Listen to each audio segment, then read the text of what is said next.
La radio, cuna de la revolución democrática y cultural en Bolivia, presenta Evo Pueblo, líder de los humildes. Y ya se siente la situación económica del país, fuga de divisas. La radio nos permite conversar con nuestro líder nacional, Evo Pueblo, líder de los humildes. Gambas, chapacos, quechuas, aymaras, llegó la hora de ser poder. Nace un líder, la voz del pueblo, el que gobierne nuestra nación.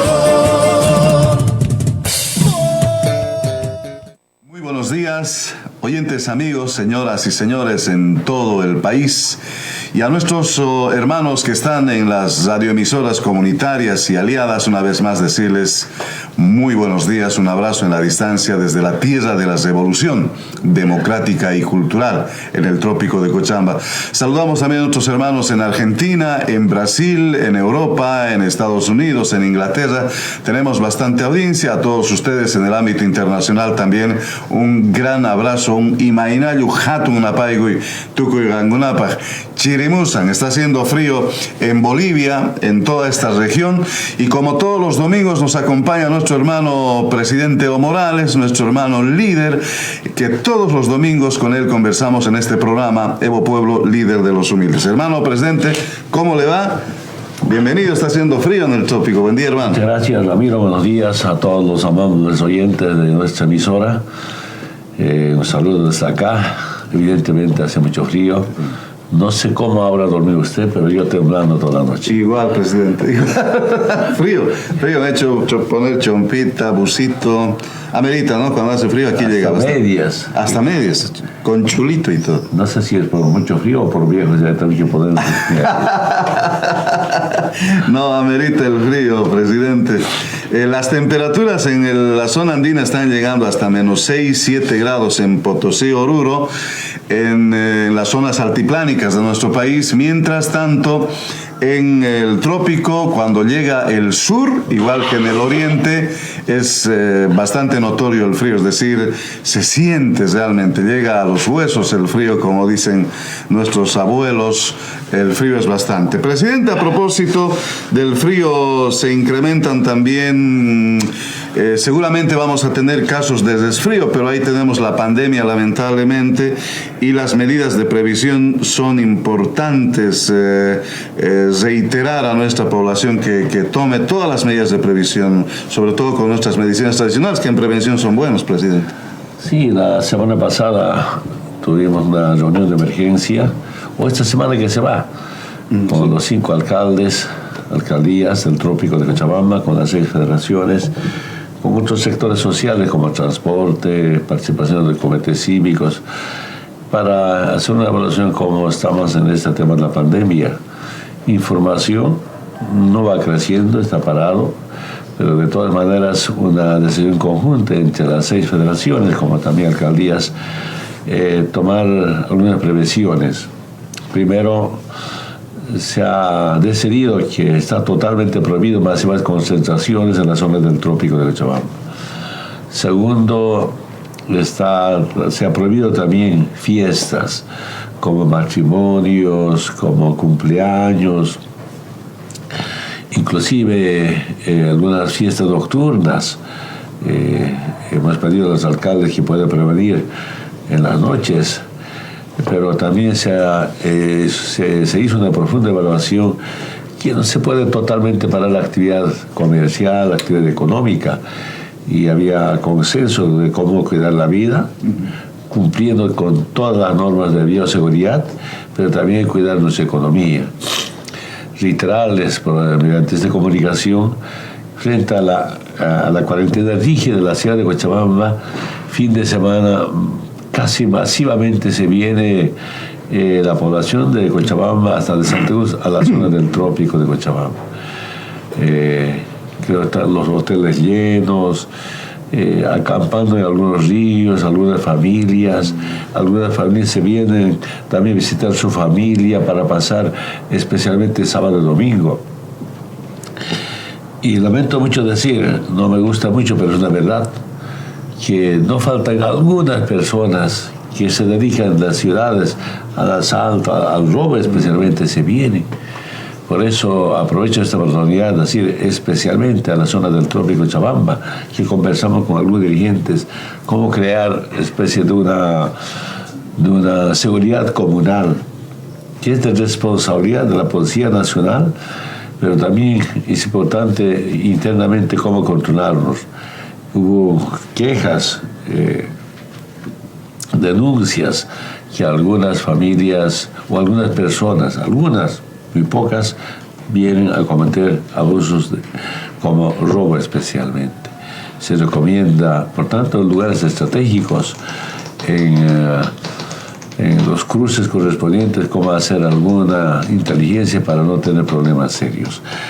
Y además de eso, de manera conjunta, pues se ha decidido iniciar con una campaña de fumigación justamente para evitar cualquier expandio de contagios en la zona del Trópico de Chabamba.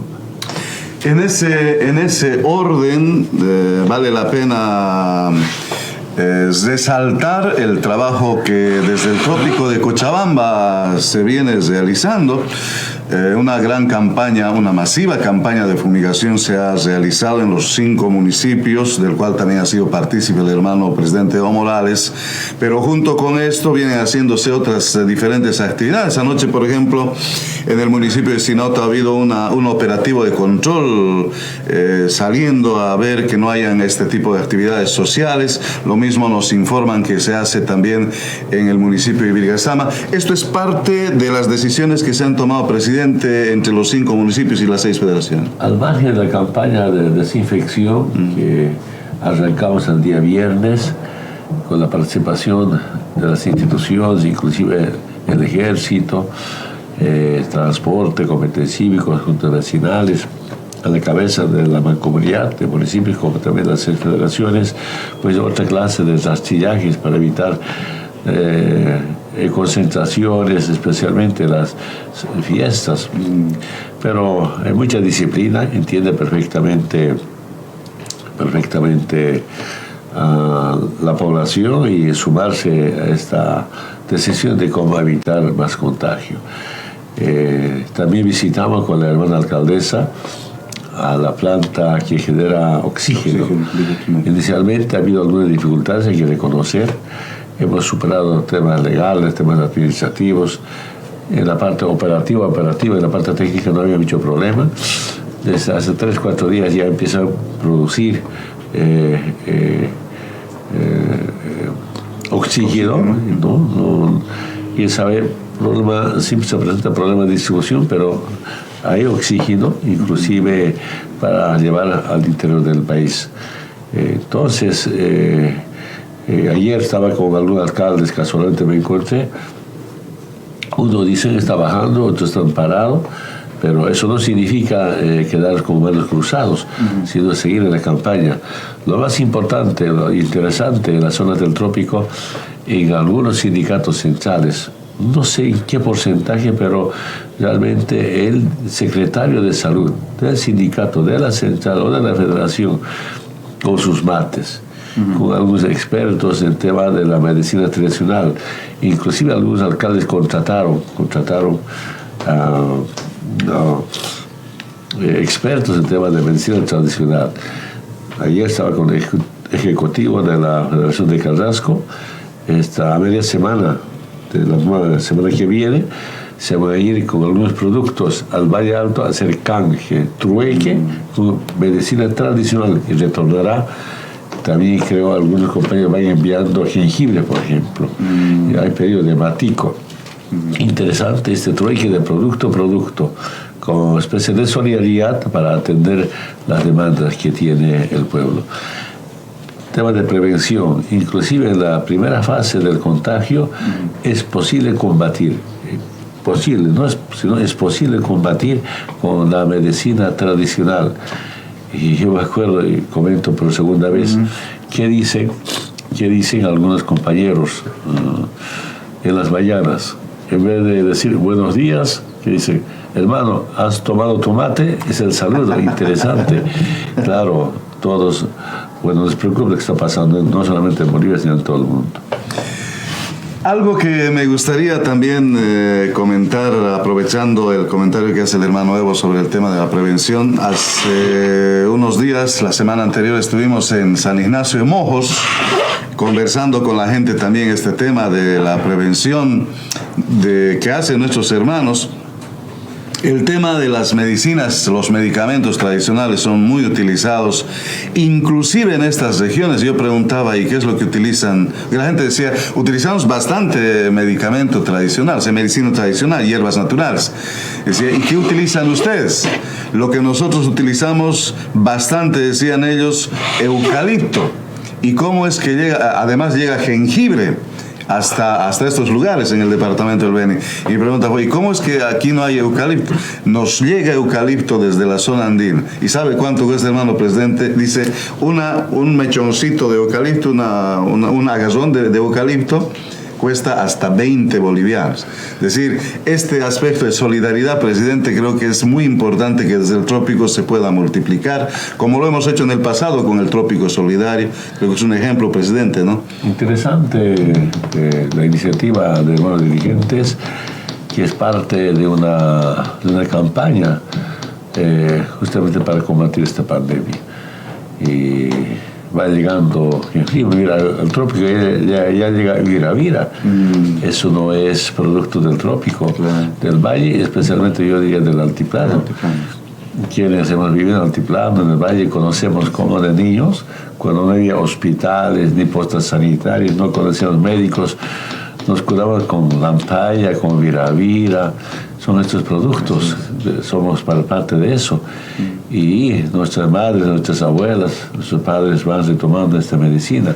Interesante escuchar comentarios, experiencias vividas. En los baños, por ejemplo, con vapores de eucalipto, ¿no? como lo llaman los compañeros, pero muy interesante.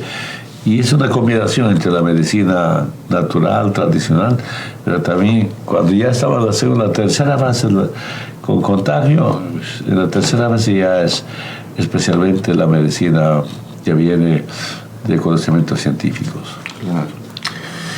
Presidente, hemos querido empezar este pequeño enfoque en el tema de medicina tradicional, sobre todo la recomendación que hace el hermano presidente de las 6 federaciones del trópico de Cochabamba, y como un ejemplo también para el resto de nuestras localidades que utilizan bastante la medicina tradicional, pero también la recomendación de que evitemos al 100% concentraciones de carácter social, fiestas y todo lo demás puedan ser de momento anuladas en nuestras actividades comunales, en las ciudades intermedias. Presidente, permítame cambiarle el tema.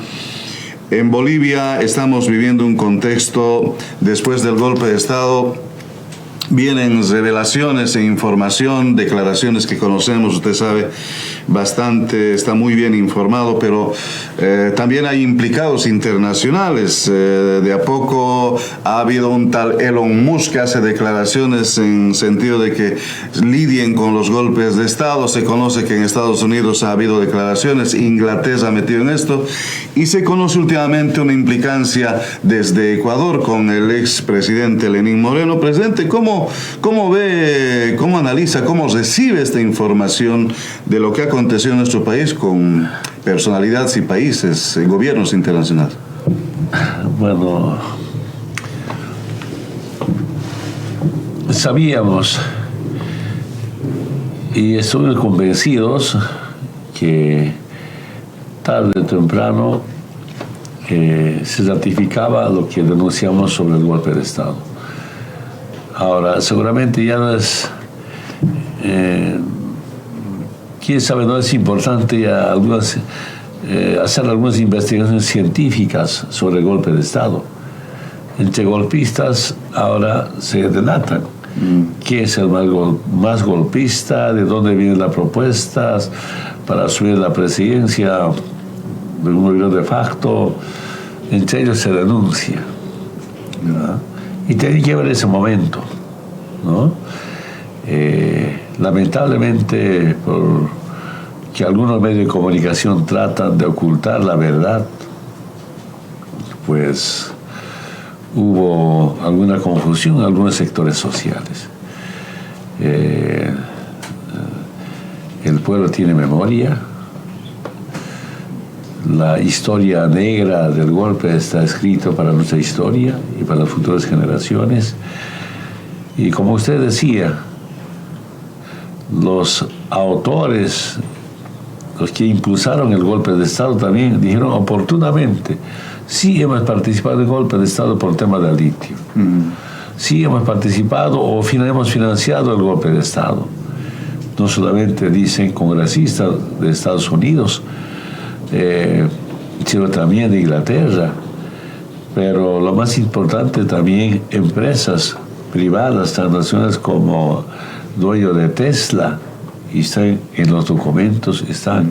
Pero al margen de esas confesiones, también está, por ejemplo, las tantas investigaciones, creo que son casi 16 o 18 investigaciones de docentes de las universidades importantes del mundo, de los medios de comunicación de Estados Unidos. Que algunos grupos en Bolivia digan que no hubo golpe de Estado es una verdad a medias, y eso cae. Y lo más interesante, como decía en algún momento, el golpe de Estado era para asaltar al pueblo, para robar al pueblo. Y eso ahora se demuestra con la detención de Murillo en Estados Unidos. Y ahí aparecen las investigaciones. El presidente o el expresidente de Ecuador, Lenín Moreno, prestando, en otras palabras, participando en el golpe de Estado mediante las masacres. Creo que profundamente debe ser investigado el Lenín Moreno al facilitar equipos o armamento de represión para Bolivia. En efecto, la información que se tiene en declaraciones y mediante cartas señalan la participación de un gobierno de Ecuador a través de Lenín Moreno con aparente préstamo de estos elementos disuasivos al gobierno de Bolivia, y ahora reclaman desde luego ese préstamo, y esto desvela cómo un gobierno internacionalmente desde Ecuador participando en este golpe. Presidente, no sé si hay una confabulación realmente enorme en torno de este golpe que se dio en nuestro país. Mira, la derecha latinoamericana no tiene autonomía. Obedecen a mandatos, obedecen a imposiciones. La política de la derecha latinoamericana está hipotecada a las políticas norteamericanas. De eso debemos estar convencidos. Seguramente bajo esa línea, instrucciones desde el norte, me imagino, pues como también Lenín Moreno, por entonces el presidente de Ecuador, participando, apoyando, y si no es directamente, indirectamente es cómplice de las masacres.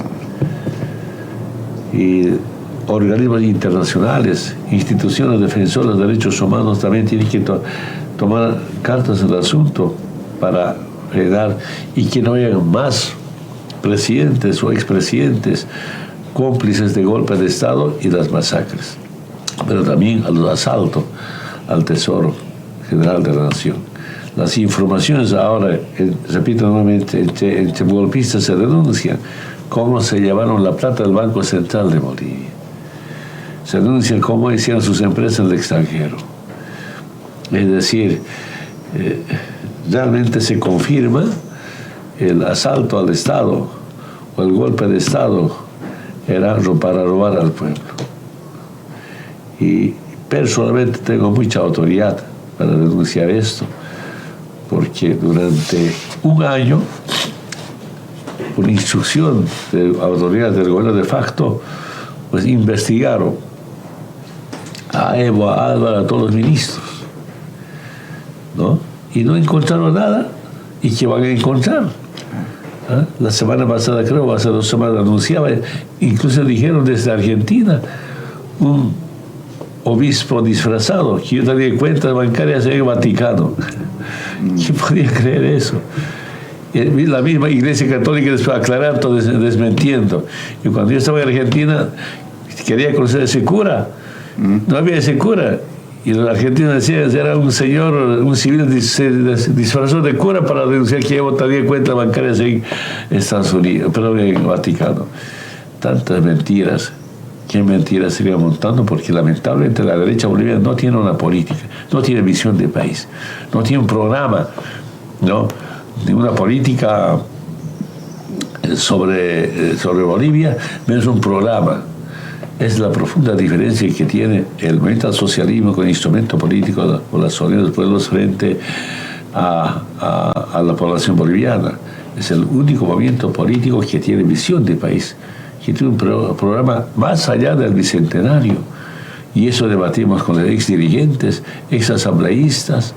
Es importante, y aprovecharía esta oportunidad, como pronto reunirnos con los constituyentes de esta última gestión para hacer una profunda evaluación, ¿no? Evaluar, ¿no?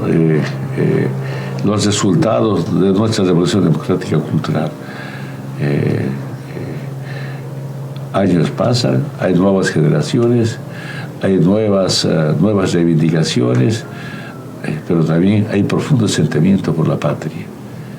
Reitero una vez más, la patria necesita patriotas, no antipatrias ni vendepatrias.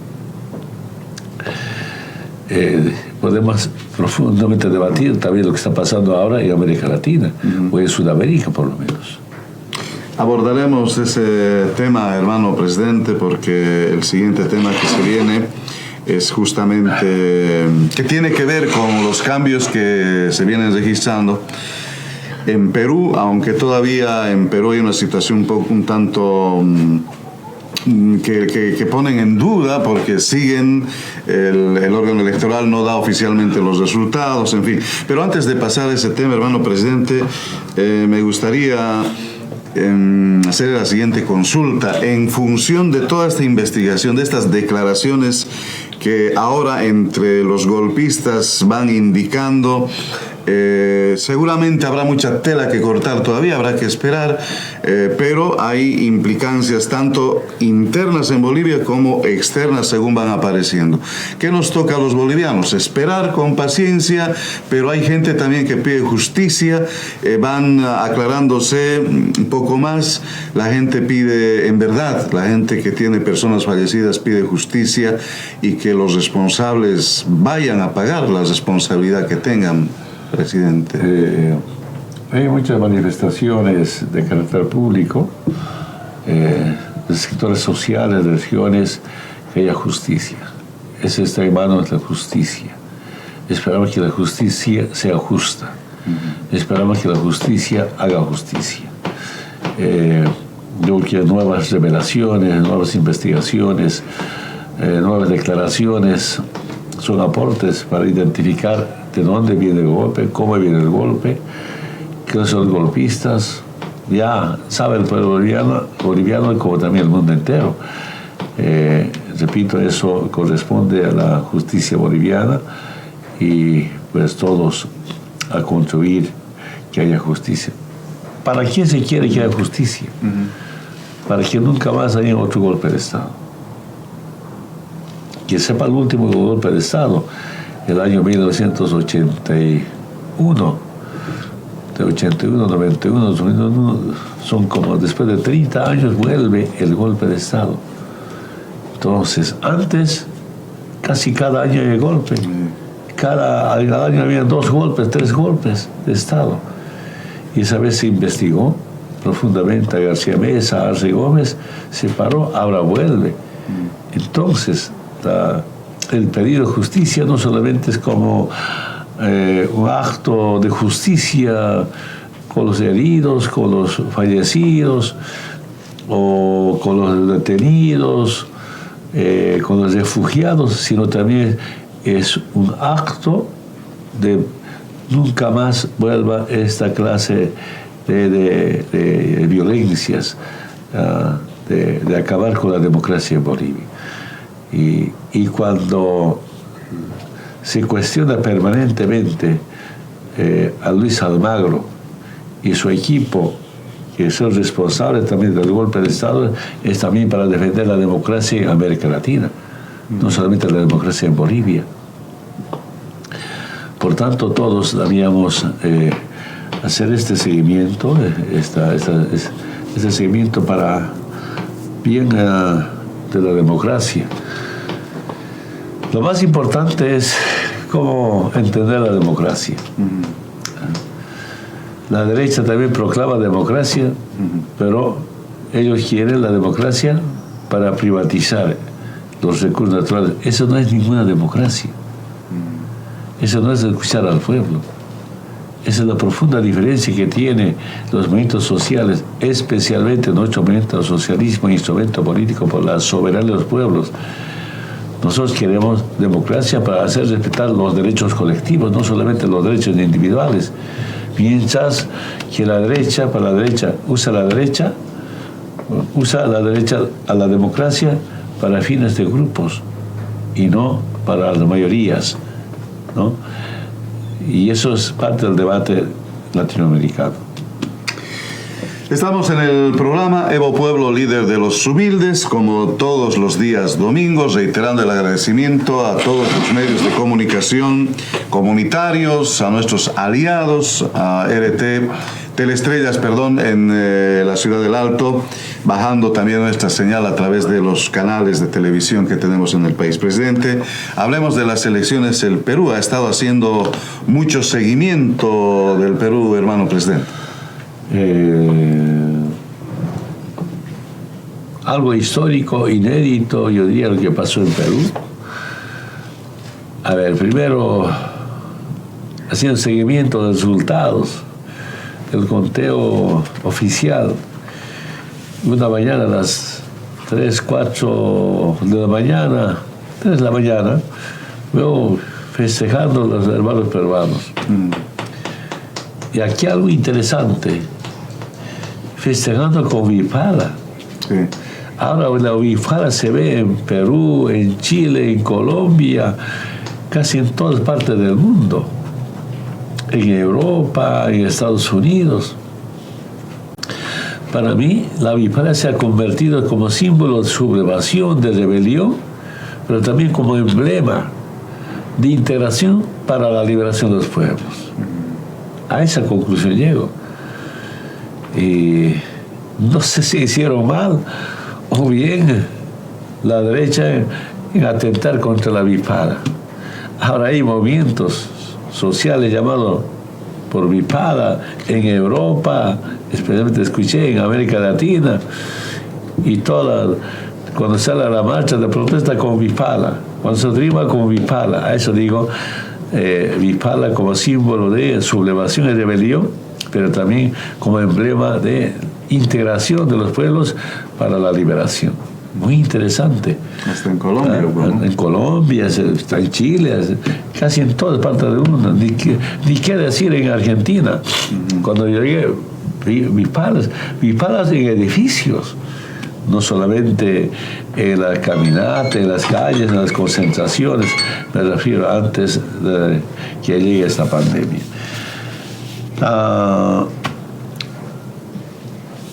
¿Qué era Perú?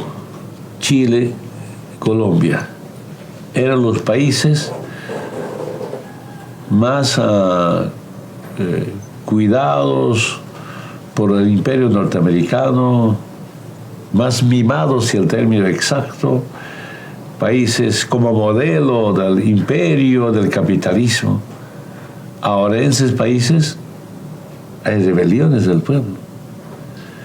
Yo diría que eso demuestra que el fin del neoliberalismo, es que el neoliberalismo está en su agonía.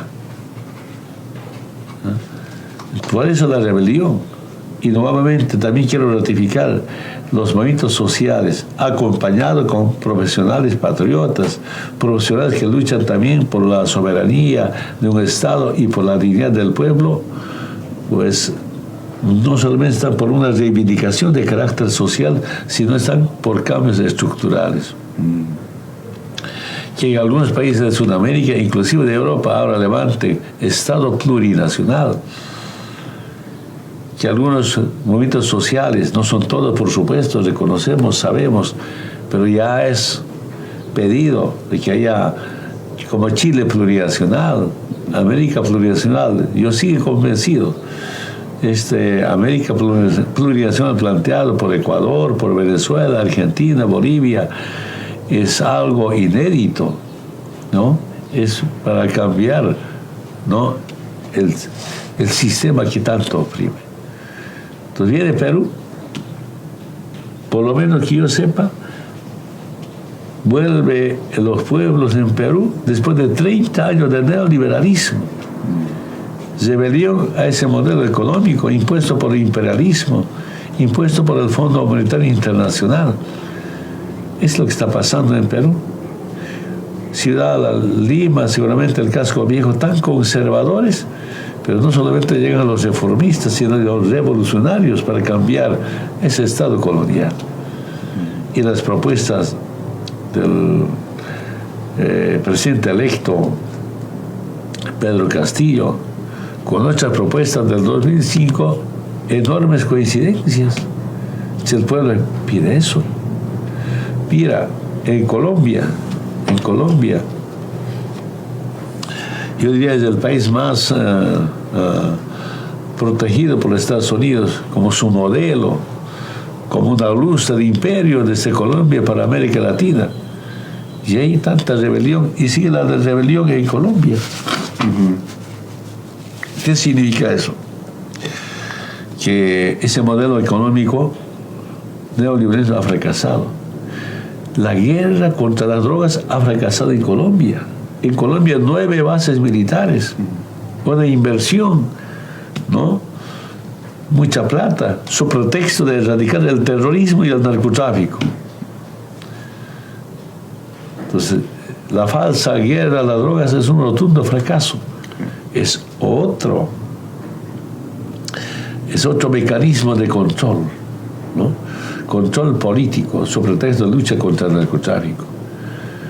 En las décadas pasadas inventaron la lucha contra el comunismo, fracasó, contra el terrorismo, también ha fracasado, y contra el narcotráfico va fracasando.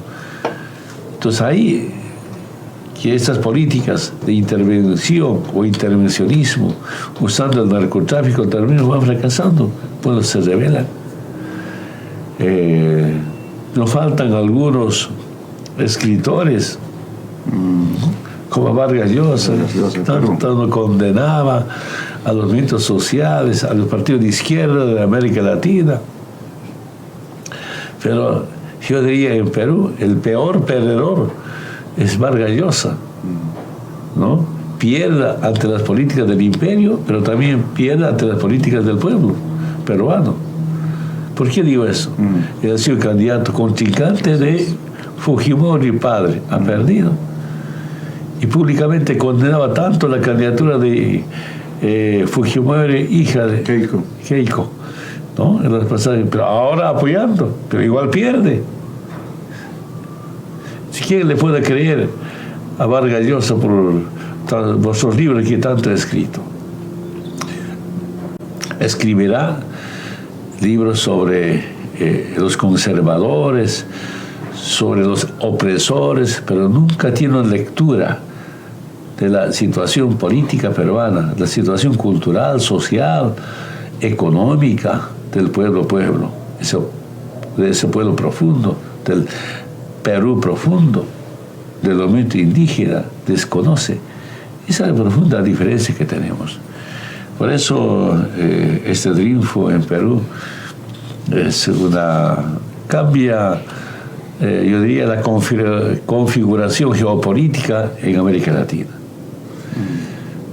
Aunque está siempre en peligro la democracia. Mira, no quieren reconocer en el fondo el triunfo del hermano Pedro Castillo. Qué bueno sería, ¿no?, que se reconozca rápidamente, ya ha triunfado. Y lo anuncia la Junta Nacional Electoral del Perú. pero al margen que las instituciones nos reconocen, pero también hay otras fuerzas políticas. No sé si entre las fuerzas sociales y las instituciones están al medio, como la Iglesia Católica, las Fuerzas Armadas, el sector privado, conservador. Yo sigo convencido, este nuevo milenio o el siglo XXI no debe ser de las oligarquías, no debe ser de las jerarquías, de las monarquías. Presidente, escuchándolo hablar del pueblo peruano, me venía a la memoria algunas declaraciones que hicieran en algún tipo de manifestación nuestros hermanos peruanos, en el sentido de que habían voces tan fuertes que decían: quisiéramos un Evo en Perú. Es más, decían: quisiéramos que Evo venga a Perú.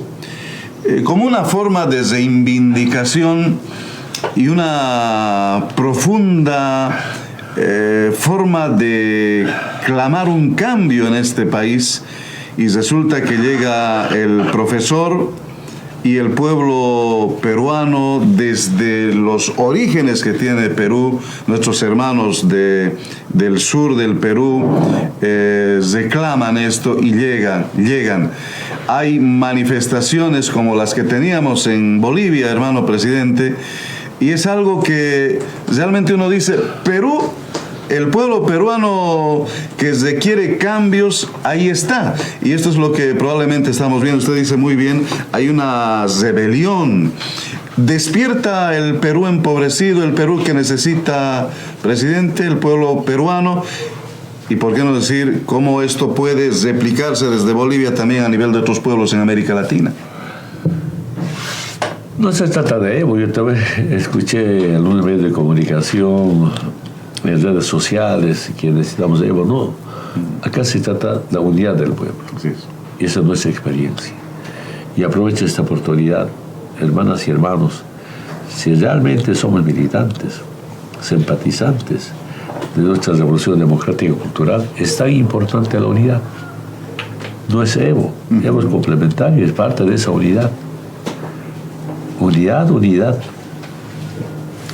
en base a los principios, en base a un proyecto político de la liberación, unidad en base a un programa del pueblo, y unidad también en base a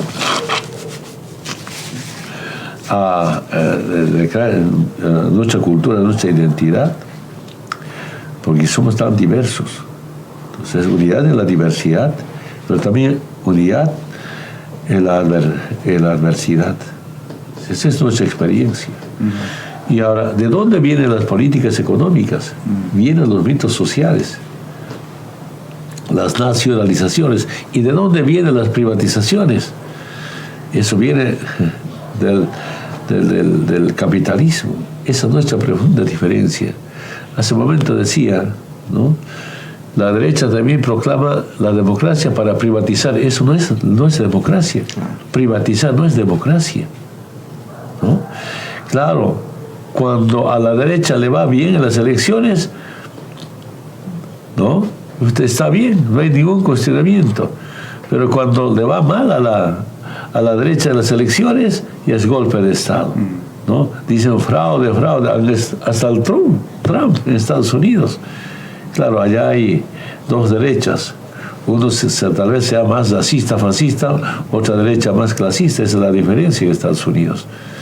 En Estados Unidos el pueblo vota, pero ninguno gobierna los dos partidos grandes como los republicanos y los demócratas. ¿Quién gobierna? Las transnacionales, los privados. Mientras que cuando en Bolivia, así como en otros países, nos liberamos de las oligarquías, ahí viene protesta, nos dicen dictadura, que el fraude, y justifican golpes de Estado. Entonces, acá lo que pasó en Perú es ese pueblo se levantó democráticamente. Y ese pueblo garantiza el triunfo de un hermano como el profesor Pedro Castillo. Es algo inédito. Yo sigo convencido. A este paso, la próxima ojalá sea Chile, después Colombia y Brasil. A eso digo que hay nueva configuración geopolítica, gracias a la lucha de los movimientos sociales, pero también gracias a líderes, sean políticos o de movimientos sociales o de regionales, visionarios, pensando, como hace un momento usted decía, de ese Perú profunda, de ese Perú olvidado, abandonado por su Estado. Recordar a las nuevas generaciones, por ejemplo, antes de la presidencia de Evo o nuestra revolución democrática y cultural, 5 años antes habían 5 presidentes. ¿Y cuál es la gestión a nivel nacional? ¿Cuántos años? 5 años. 5 años, 5 presidentes. En Perú 4 años. Perú está acabando con 4 presidentes esta gestión. Sí. Hay ausencia del Estado. El pueblo no cree en los políticos. Pero este nuevo movimiento a la cabeza del hermano Pedro da esperanza que si la política es la ciencia de servir al pueblo, no solamente servicio, esfuerzo, especialmente sacrificio, pues ahí empieza a cambiar. Y donde no hay presencia del Estado, habrá presencia del Estado, con programas sociales, con políticas económicas. Digo, con políticas económicas, escuchamos por los medios de comunicación, una de las políticas económicas de Pedro y de todo el equipo de trabajo es justamente la nacionalización de la minería y de los hidrocarburos. Algo tan importante que se ha planteado el profesor en Perú y que seguramente la gente está a la expectativa de que esto se vaya a cumplir. Presidente, hacía referencia también a estas instancias internacionales, ¿no? Lo que aconteció en nuestro país realmente nos caló hondo porque son instituciones como la OEA, por ejemplo, que tienen que ver en el golpe de Estado que se dio en Bolivia. Cuando Áñez se autoproclamó como presidenta, la OEA inmediatamente vino para decir su respaldo y todo lo demás. Y resulta que en el Perú tenemos un claro ganador a más del 99% y hasta ahora no hay ninguna formulación pública del nuevo gobierno. ¿Qué lectura le da qué interpretación tiene, presidente, de estos organismos internacionales en relación a Perú? Alertamos no solamente al pueblo peruano, sino también a los pueblos de América Latina y del mundo, cuidar ese gran triunfo del pueblo peruano, y defender la verdadera democracia de los pueblos.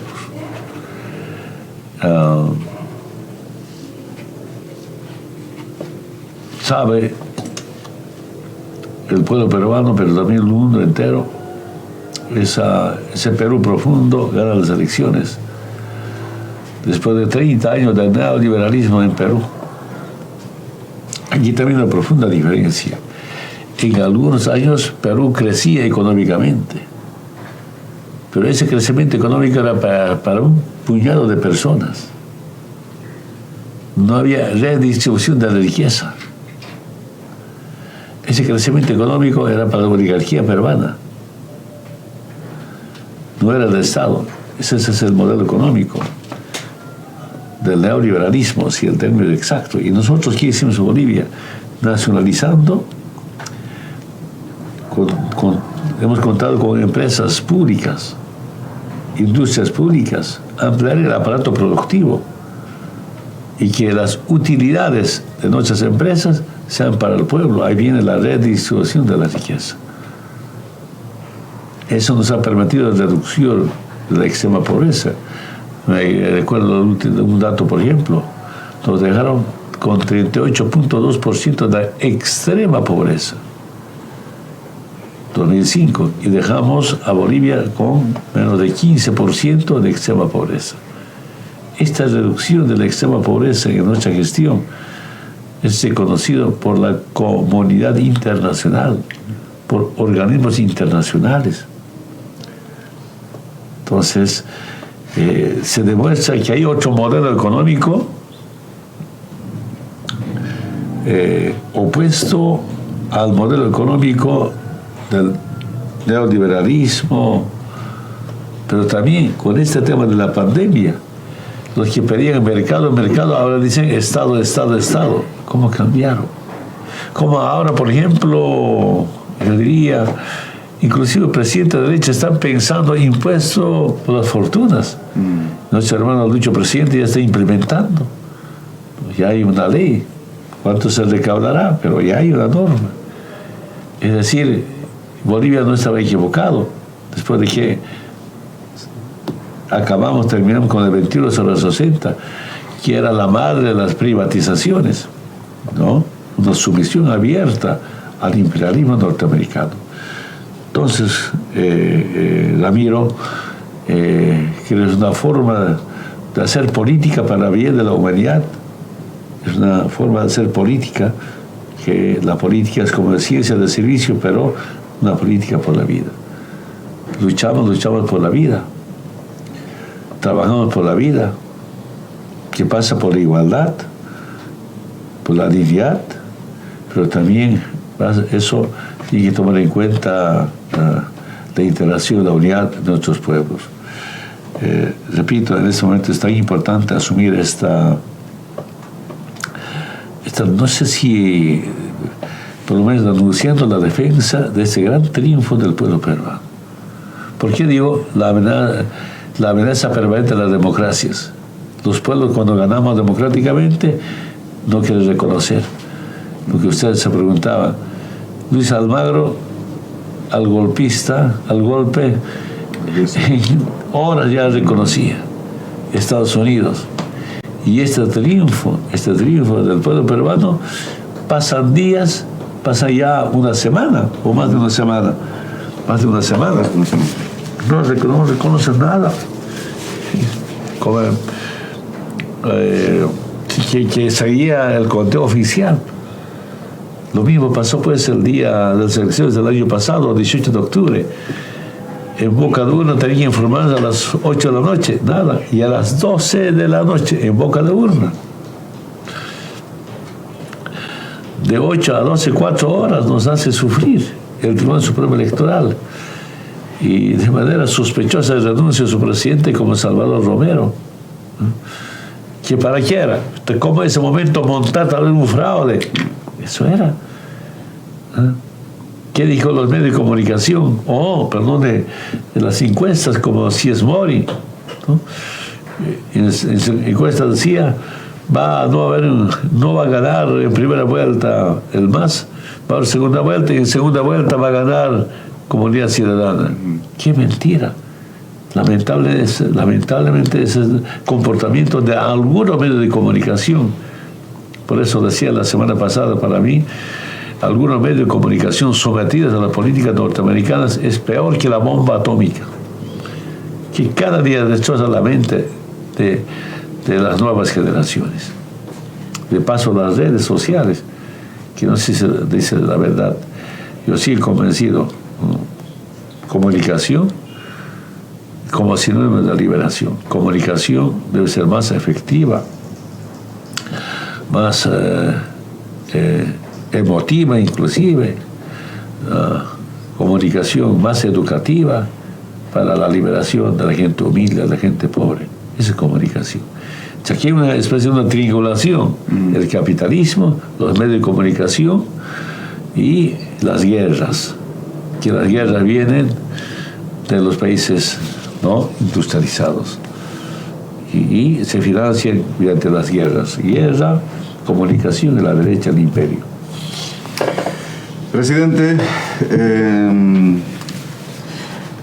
conocemos de siempre su humildad cuando se refiere al nombre de Evo Morales, pero en algunas declaraciones de personalidades, algunas de ellas destacadas y en las redes sociales, se reconoce el liderazgo de Evo Morales en el ámbito boliviano y también un liderazgo a nivel internacional. En ese sentido, una consulta final sobre el tema Perú, presidente. No sé si hay algún mensaje a nuestros hermanos del pueblo peruano en el sentido de que Evo ilustra una imagen internacional, es un líder internacional. Y las palabras de Evo son siempre palabras de fuerza. En nuestros movimientos sociales fueron siempre así en Bolivia. Y en América Latina se espera también, espera a nuestros sectores sociales ese tipo de impulso que siempre dio Evo Morales. Y en esa línea, presidente, ¿algún mensaje para nuestros hermanos peruanos de nuestras organizaciones sociales, presidente, en este momento? ¿Cómo está Perú? No, lo que decía en ese momento. Ajá. Compartir nuestra experiencia es unirnos, ¿no? Cada movimiento, sea social o político, tiene diferencias, y con debates y ser abierto, horizontal, se resuelven los problemas o las diferencias en los planteamientos. Cuando tenemos una meta, que la meta es la liberación, no solamente de carácter social, cultural o política, ideológica, sino también económica, financiera.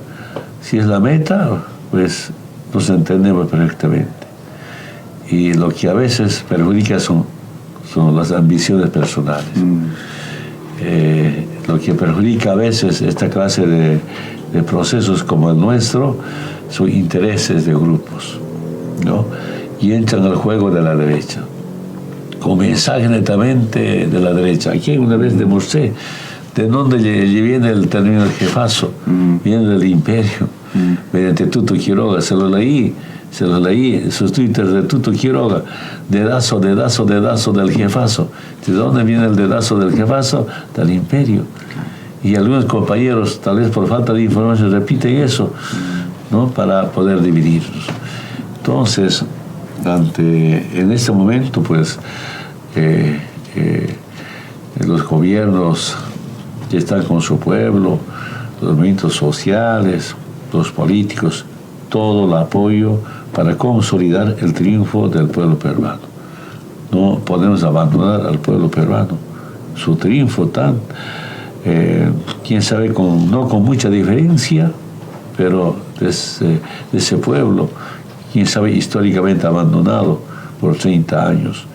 Y segundo, internamente es nuestra unidad, reflexión permanente, debate permanente.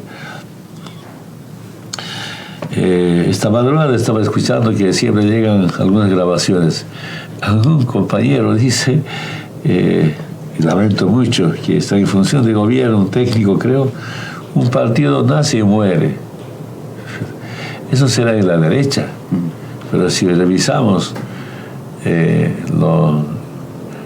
los movimientos sociales, los movimientos políticos de liberación, nunca muere y siempre está con sus políticas. La tarea, nuestra responsabilidad es no claudicar en nuestra ideología. Nuestro movimiento político más siempre nace anticolonialista, antiimperialista, ¿no? Contra el neoliberalismo.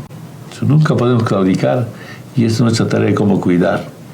Y segundo, pues en lo económico, cuidar la nacionalización, que tal vez obra del mismo pueblo, que esa política económica viene de los movimientos sociales. Entonces, aprovechando esta oportunidad, hermano Ramiro, unidad siempre será el triunfo del pueblo, unidad siempre será el triunfo de la gente humilde, de la gente pobre, y con resultados que demostramos en 14 años. Nada más. Muchas gracias. Hasta el próximo domingo. Presidente Evo, muchísimas gracias a nuestros oyentes, televidentes. Decirles también muchas gracias. El próximo domingo estaremos nuevamente con el programa Evo Pueblo, líder de los humildes. Permiso. Hasta este momento, Radio Causachuncoca presentó Gracias, hasta el próximo Evo Pueblo, líder de los humildes. Por la radio cuna de la Revolución Democrática y Cultural. Y un saludo a la amable audiencia de Causachuncoca desde Argentina.